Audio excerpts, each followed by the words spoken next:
بسم اللہ الرحمن الرحیم۔ صحیح بخاری حدیث نمبر 173۔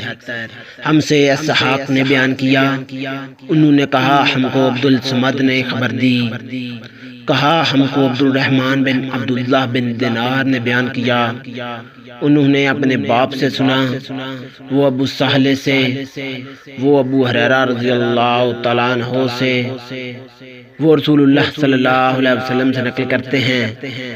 آپ صلی اللہ علیہ وسلم نے فرمایا کہ ایک شخص نے ایک کتے کو دیکھا جو پیاس کی وجہ سے گیلی مٹی کھا رہا تھا، تو اس شخص نے اپنا موزہ لیا اور اس سے پانی بھر کر پلانے لگا، حتیٰ کہ اس کو خوب سیراب کر دیا۔ اللہ تعالیٰ نے اس شخص کے اس کام کی قدر کی اور اسے جنت میں داخل کر دیا۔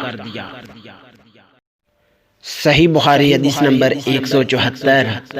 احمد بن شبیب نے کہا کہ ہم سے میرے والد نے یونس کے واسطے سے بیان کیا، وہ ابن شہاب سے نقل کرتے ہیں، انہوں نے کہا مجھ سے حمزہ بن عبداللہ نے اپنے باپ یعنی عبداللہ بن عمر رضی اللہ تعالیٰ عنہما کے واسطے سے بیان کیا، وہ کہتے تھے کہ رسول اللہ صلی اللہ علیہ وسلم کے زمانے میں کتے مسجد میں آتے جاتے تھے، لیکن لوگ ان جگہوں پر پانی نہیں چھڑکتے تھے۔ صحیح بخاری حدیث نمبر 175۔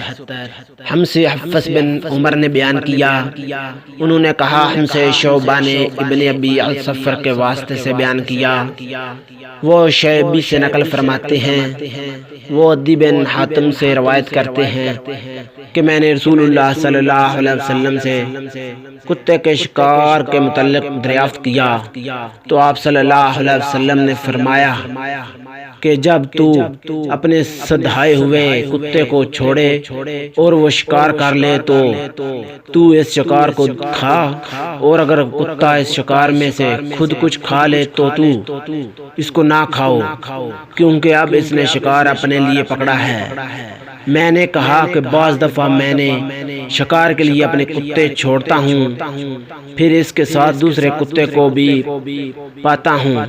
آپ صلی اللہ علیہ وسلم نے فرمایا پھر مت کھا، کیونکہ تم نے بسم اللہ اپنے کتے پر پڑھی تھی، دوسرے کتے پر نہیں پڑھی۔ صحیح بخاری حدیث نمبر 176۔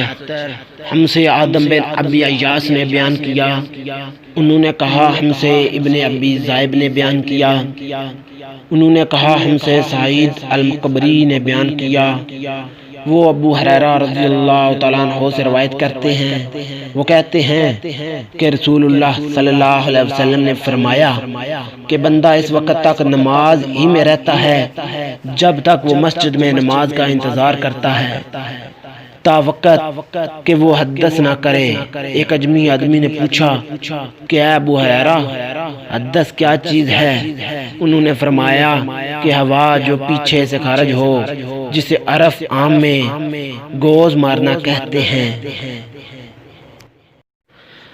صحیح بخاری حدیث نمبر 177۔